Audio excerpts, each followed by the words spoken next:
This is the brand new Lexus UX300e, and it is Lexus's first electric car to the market. And we have it here. We have it here. And not only that, it's the top of the range. It's the sports luxury. And today we're going to be reviewing it. We're going to be doing the walk around the car. We're going to be doing the look around the car. We're going to be seeing the differences between this, the UX200 and the UX250h. Then we're going to be taking the car for a drive. We're going to be seeing how the electric feels. And I've got 5 tests that I want to do with this car. And at the end of this review, we're going to talk about which one you should buy. The UX200, the 250h, or the 300e. Because between the three, there are some really big price differences. So we're going to see, is the electric really worth it? Now here in Australia, they've got 2 models released. They've got the luxury and they've got the sports luxury. And the prices are around 80 grand and around 90 grand on road. And the one that we've got here is the sports luxury. It's the top of the range. You can't get any higher. So I'm also going to be going through the differences between the luxury and the sports luxury. And guys, I have something special for you. I've actually been driving this car all day from 100% and I'm depleting it all the way to 0%. So that's actually on our second video. So be sure to check that out. Guys, if you haven't already, be sure to subscribe. And you know what? Let's just get straight into it. Now, let's start off with the outside. And this is identical to the UX you've grown to love. Well, the UX I've grown to love because it has really grown on me the last few years. Like the front of it, the side profile of it. Yes, those flare arches, you know what? Even those have grown on me. Now, from the outside, the bodywork is identical in length. However, the height is 5mm taller. Yep, that's right, literally 5mm taller. But everything else on the car on the outside is identical. Even the wheels, like this is on the sports luxury, and the wheels on this are identical. Now, there is one major difference on this car, is that it has a fuel filler cap on this side and on this side. Now, of course, these aren't fuel filler caps, these are electric filler caps, but these are for the different connections. This is your Type 2 AC charger, and this one here is your Chademo charger, or as they like to call it, the Charge and Go charger. Now, the difference between AC charging and DC charging is purely in how I've googled this. The difference between AC charging and DC charging is the location where the AC gets converted, inside or outside the car. Unlike AC chargers, a DC charger has the converter inside the charger itself. That means it can feed power directly to the car's battery and doesn't need the onboard charger to convert it. So all that really means is whatever charger you have available, you can put it on either side. Let's have a look at the boot. 314 liters, and this here is your charging cable. So, and this here is your cover for the boot. So if you have anything in the back, you just pop this out like that, whoosh, and it covers everything in your boot.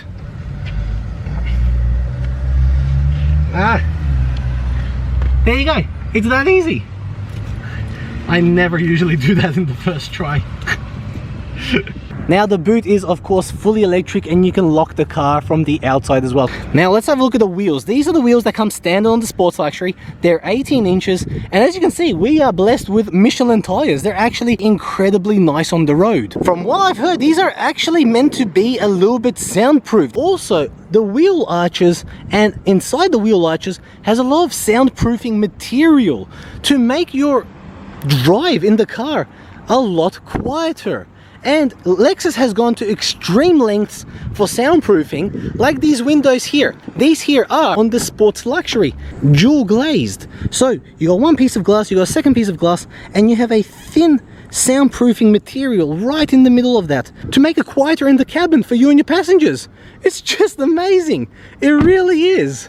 And I find it quite ironic that with electric in mind, they've given us a blue UX, but it actually really suits the car. Like, it's of course a metallic paint, and I think overall, it really suits the car. Now let's have a look at the inside, and yep, you guessed it, it looks exactly like a UX. It is gorgeous inside. I've always said this, I've always liked the UX's interior because it's just driver centric. Like, they've always got the driver in mind, and It's so easy to get used to, and the fact that everything still has buttons really pleases me. Let's have a quick look at the back. Yep, still the small back seats that the UX Petrol and the Hybrid have. Now our screen at the front, you'll notice, is a little bit different. It's got a Lexus UX300e badge there because, again, being an electric car, it doesn't need to have a temperature gauge. Now that there, however, is very interesting because that there is a fuel gauge for an electric car. Yeah, it doesn't make any sense to me. Because at the same time, it's got your little range counter here, 87 kilometers till empty. And again, guys, I have a video coming out that we do a full test to see how many kilometers you get out of a full charge. So be sure to watch that. Anyways, all your controls on the left are here. So that's all your safety systems, your media, your navigation, all your information panels are here. So range, tire pressures, everything like that. That's all on the side here. Your average kilowatts per hour. And while we're driving, I'm going to explain how the battery system operates. Now in front of us we have the heads-up display. Now here in the center we have a big 10-inch display. It's ultra widescreen, so you can do picture-in-picture as well. Like if I want to have the navigation there and our music there, I can do that. Or if I want to have all our climate control settings on the right hand side, I can do that as well. You also do get Apple CarPlay and Android Auto. I've got all my applications here and it's really easy to use. Now you do have a voice control button here. That voice control can actually do the Lexus operating system, or it can do Siri. Hey Siri. Hi, how can I help? Anyways, down here we have dual zone climate control. We still have your CD player. You've got your Mark Levinson sound system. You've got heated and cooling seats. Also has the heated steering wheel. Down here we have the wireless phone charger, 12-volt charger there. All your cup holders are here. That there is your touch panel for your screen in front of you. All the controls for your radio and media. Now, this here is different to the UX200 and the UX250 because it's fully electric, it's fully digitized. It doesn't need to have the gear shift selector because, again, it's fully digital. So it works really simply. I can go to the right and down, that's drive. Right and up, that's reverse. Right is neutral. And if I go into drive and I press down, that's regenerative braking. That there is your park button, so you just press the button, the car's in park. Of course, you have your auto hold button. Now your steering wheel is controlled fully electronically, so you can go up, down, you can bring it towards you, and you can bring it forward as well. As are your seat controls, and you get lumbar support as well. Now I have the seat in the fully low position, and I have about an arm's full length between the top panel because this one does have a sunroof. It's up there. So if I go all the way to the top,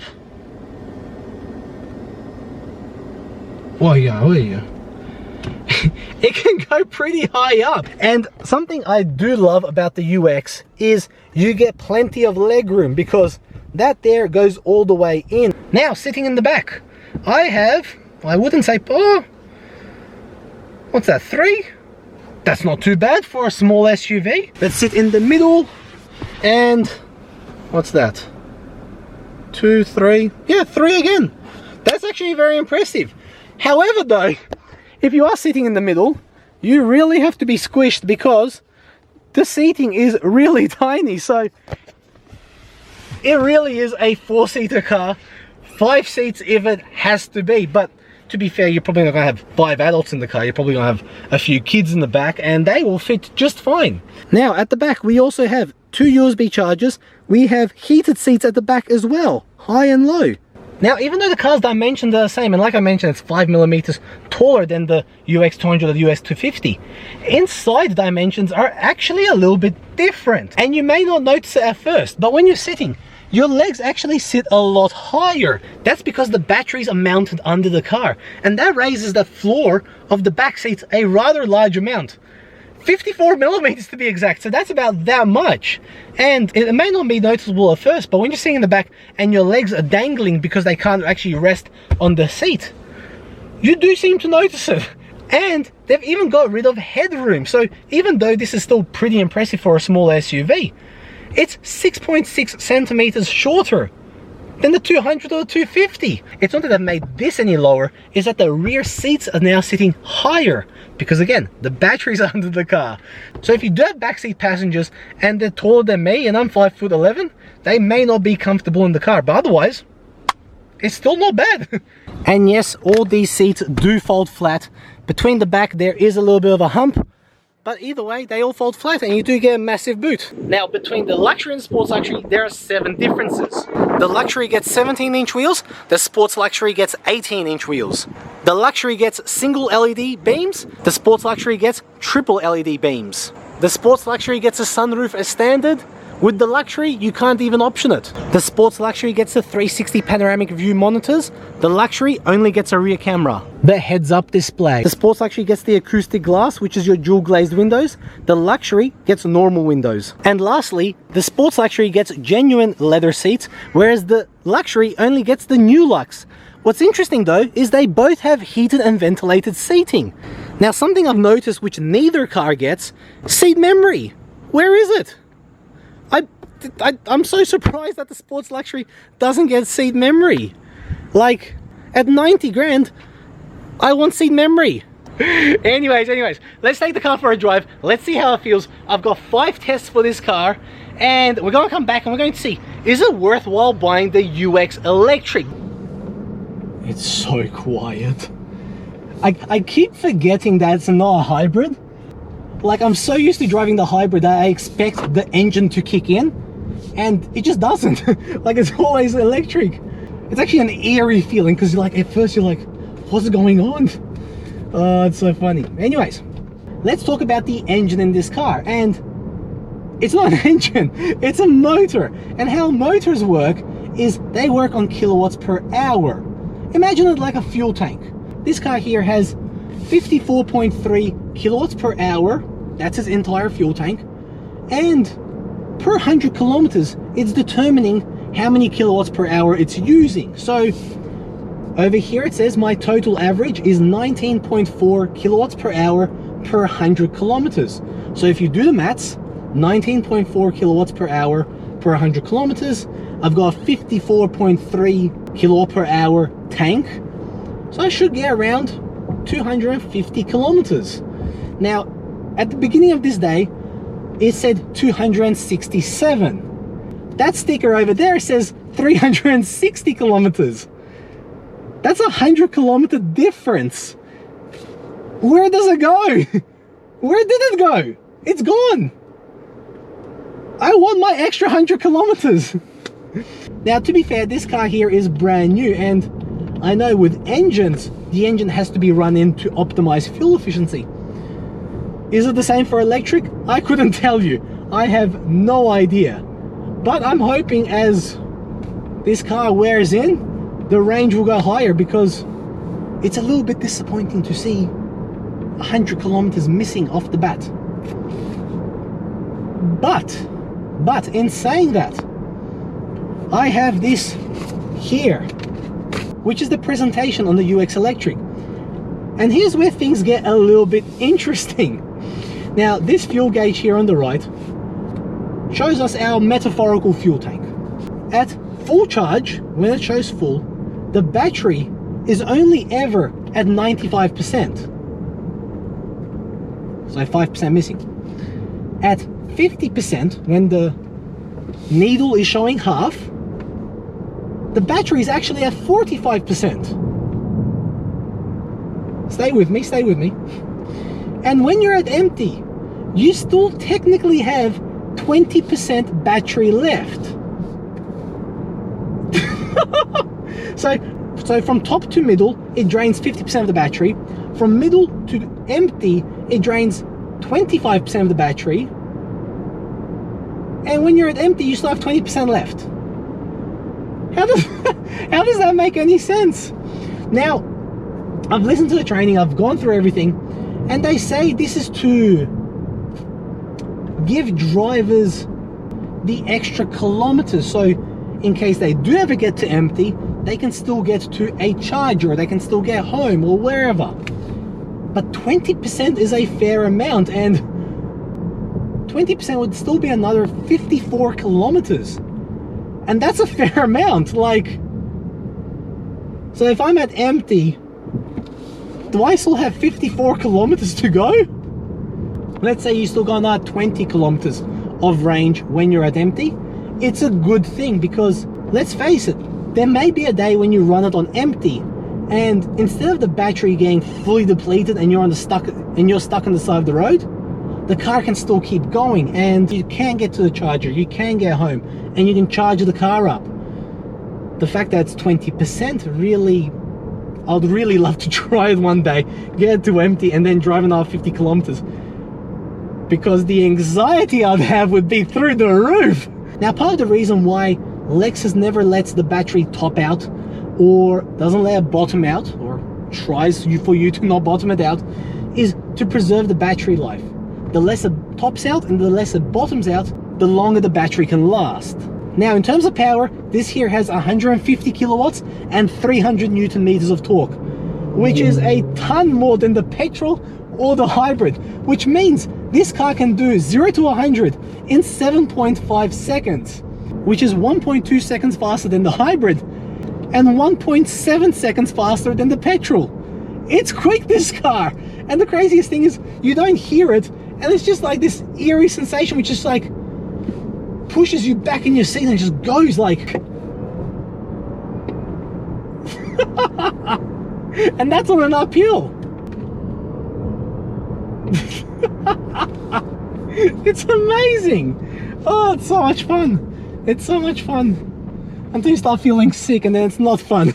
That's happened to me today. Oh man. Now, as far as safety features goes, of course this car has all of them. Just quickly running you through them, it has the adaptive cruise control with lane centering assist, lane trace assist, and lane departure warning. It of course has your blind spot monitors on both sides. It also has your automatic collision braking, your pedestrian detection, your cyclist detection, your rear cross traffic alert, your brake assist in parking situations for front and back. Just absolutely everything on this car. Now, we've spoken about the outside, we've spoken about the inside, we've spoken about the engine or the motor, and we've spoken about all the safety features. I have 5 tests for this car, and the first one that we're going to start off with is the uphill test. And we're at 0 and we go.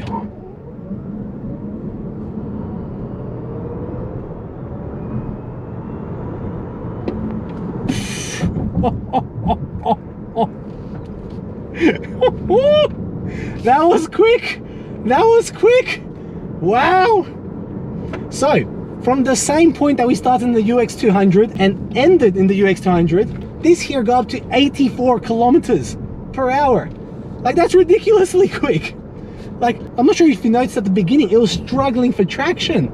It just kicked in traction control and it went. But my goodness, that was impressive. That was impressive. Now, the second test that we're going to do is, of course, the sway test. Now, all we're going to be doing is we're going to be going 45 k's an hour on a flat ground, and we're just going to swerve the car left and right, and we're going to see how the car responds. Now, this car here only has one suspension setting. So here we go, 48 k's per hour.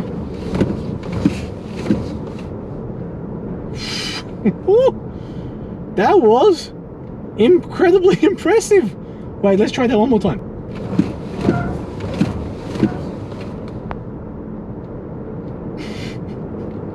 Lexus, I am impressed. That was one of the best sway tests we've ever done on a Lexus.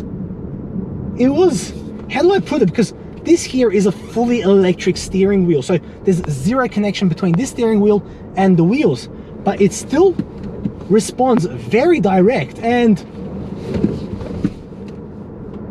it sits very, very flush on the ground. You'd hope so, because all the battery's underground, so the weight distribution, or the center of gravity, is very low to the ground. So yeah, Lexus, well done. Now, I've pulled over here to the side to do a little bit of maths. As you can see, at 35 cents per kilowatt hour, for you to do 100 kilometers, it's going to cost you $5.63 in charging fees. Sort of like what you pay per liters per fuel. Now, if we do the maths here, If you're paying $5.63 for 100 kilometers, and on a hybrid you're spending 4.8 liters per 100 kilometers. Now, if fuel is $1.50 per liter, and you buy 4.8 liters to do 100 kilometers, that's going to cost you 4.8 plus 2.4, $7.20. So for that same 100 kilometers, you're only saving $1.53. Now, at a 20 grand price difference, if I'm only saving $1.53 per 100 kilometers, it's going to take me a very long time to get my 20 grand back. Now, granted, when you sell the car, you're going to have a higher resale value and all the rest of it. But let's say you kept the car for the next 10 years. It's going to take you a lot of kilometers to reaccumulate your money back. If we do the maths here, and let's say it doubled, and you're saving $3 per 100 kilometers. That's still going to take a very long time to reaccumulate that 20 grand up front. Anyways, let's get on with the drive. Now, the third test we're going to be doing is we're going to be doing the Rocky Road test. It's this stretch of road here in Southport, which is probably one of the worst roads ever. And I take every car on this road. So we're going to see how it feels, the sounds, and the vibration. Let's go.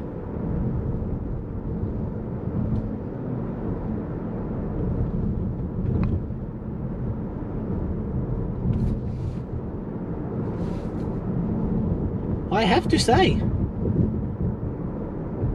other than hearing it, it absorbed it very nicely in these very soft seats. There was a little bit more in this seat, of course, because all the bumps are on that side. But overall, for a big, heavy car, this is very impressive. And when I say heavy, I'm not joking either. This car is 2.245 tons, which is 200 kilos heavier than the hybrid. 200 kilos heavier. That's a lot.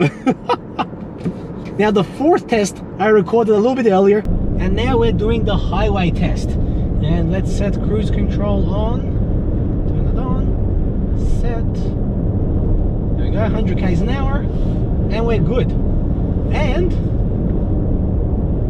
I'm surprised with the car. I don't know why I'm surprised. It's an electric car, like it's meant to be quiet, but there's only a little bit of wind noise I can hear. There's mostly present is just the road noise, and well, you can't exactly run away from that, can you? And for such a little car, like a little SUV, the road noise is pretty good. I'd say probably about 85-90% of the noise I can hear is road noise. So between wind noise and road noise, I hear barely, just a little bit. I can sort of just hear it here and there. Because this is where it gets interesting, because I mentioned earlier that this car has sound insulating glass, but it also has a sound insulating windshield. So really, you're not meant to hear a lot of noise in this car, especially when you're driving on the highway. And you don't. So, highway test, very good. Now, the final test that we're going to be doing is the 0 to 60 test. So here we go, flat ground, 0, foot hard down.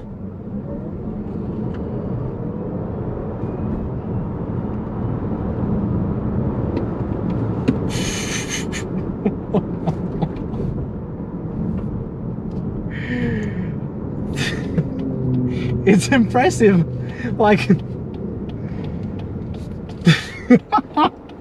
it's such a weird feeling. It's silent and it just goes. Now, I'm not going to say it's quick, but the sensation is just like no other. Wow. Oh, that's so much fun. That's so much fun. And the best thing about this car is it's familiar. Like, it's not some new age spaceship that you have to learn. No, it's just a regular car, regular steering wheel, all the normal buttons which you'd expect in the car. Nice screen there in the middle. It's just a normal car, and you can jump into it and forget that you're driving an electric car. Like, really, truly, like, that's the biggest thing. Let's answer the question that we started off with in the beginning. If you can afford to buy the electric car, should you? And I'm not entirely convinced yet, because it's 20 grand dearer than the top of the range hybrid sports luxury, and about 24 grand dearer than the UX200 sports luxury in its top of the range. And that's a fair amount of fuel. And are you really going to get 20 grand worth of fuel savings? Like, the fuel savings aren't exactly that much, especially if you're spending money on electricity. Now, if you're solar and you're off the grid, awesome, you're charging your car up for free. But if you're not, then is it really worth it? And that's going to be a question for you guys to decide. I can't decide for you. Now, would I buy it for myself? Probably not. I still prefer the feeling that the engine has and just the overall sensation of it. I'm so used to it that I think it'll take me a long time to get used to this. But otherwise, I think it's an awesome car. But anyways, guys, thank you so much for watching. If you did enjoy it, please make sure to subscribe. And as always, see you on the next one.